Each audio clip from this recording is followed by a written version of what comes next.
tries to enter from that side. Now, black has to give the check because otherwise rook e7, and remember Capablanca's endgame, you know, like when 2 pawns comes on the 6th, usually it is winning. It's the easiest way. So, we give the check, which is forced, and king comes to f6. With the rook on e6, with the proximity to the king, black has only one move to make a draw, and this is rook f1. This has happened in many games, I mean, in front of my eyes. I didn't see Osnos Yudasin, I don't know how Leonid, you know, convinced poor late Osnos, you know, he was a decent guy.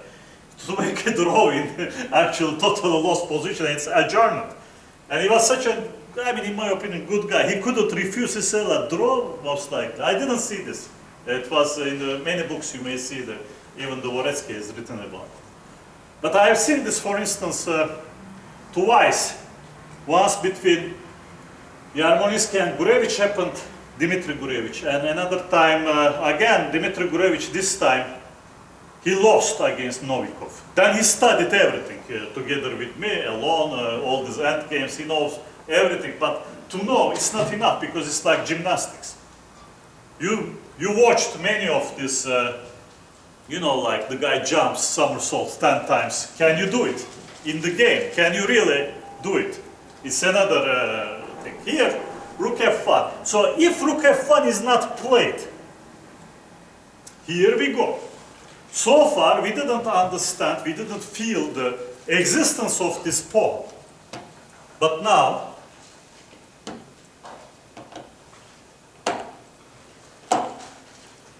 very similar position. Without this one, it's a draw.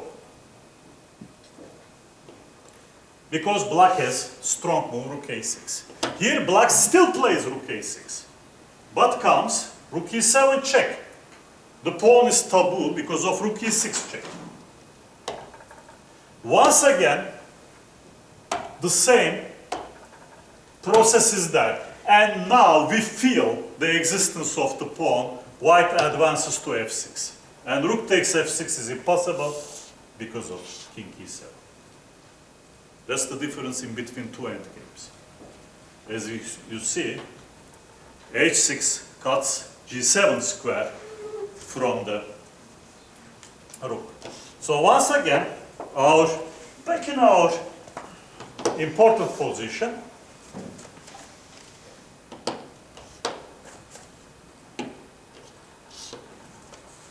here this pawn is untouchable. Also interesting story because now comes king f7, which is a very big mistake, which spoils everything. After king h7, now, let's not forget our last weapon, the stalemate defense.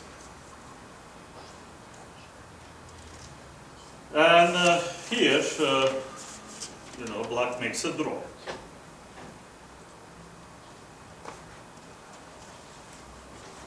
Once black has time, because of the unfortunate position of the rook, it happens a draw.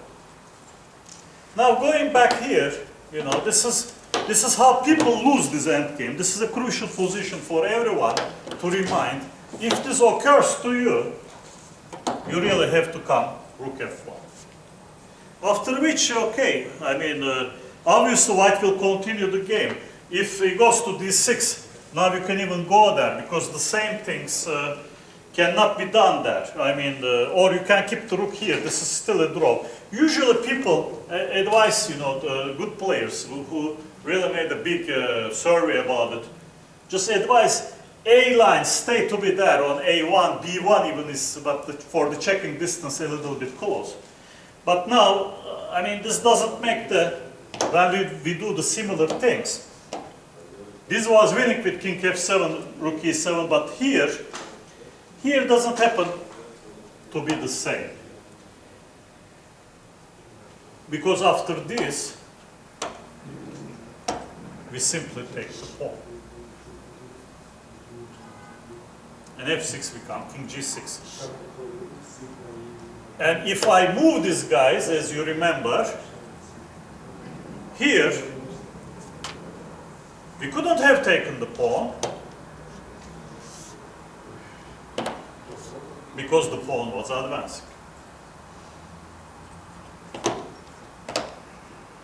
And the simplest win is through rook f6. So these are the major differences, you know, in between two endings. I mean, in competitive chess, we had to cover this endgame because we started with the other one. And we have to really realize that many times when you exchange pawns, when you down-trade your pieces in some way, and end up like what the diamond of Lithuanian chess, her name means diamond, Deimante Daulite. She really had a bad game by just thinking like she will exchange everything and it will happen a draw. This is not the case many times, and the endgame is really the art of trading the pieces. And if she would have such an ending, could she defend herself? Once again, like we have spoken about, it depends on knowledge, on good nerves. You may know it, you may not achieve it. To give you an example, I have won against Dreyev in Kremlin Stars, this HNF or ANC, I don't know which one it was. The game shouldn't even go there, but by some small mistakes went there. But I also lost on the black side to Nevednice once. So it absolutely depends on how much time you have on the clock, how much your memories are fresh. So everything doesn't end up by knowing the openings. You have to know also the end games. So this was for today. No. And okay, thank you. Thanks to Grandmaster Stuart. We probably learned something about the I learned, I repeated it this for myself. So thanks for watching and see you again at 6:30.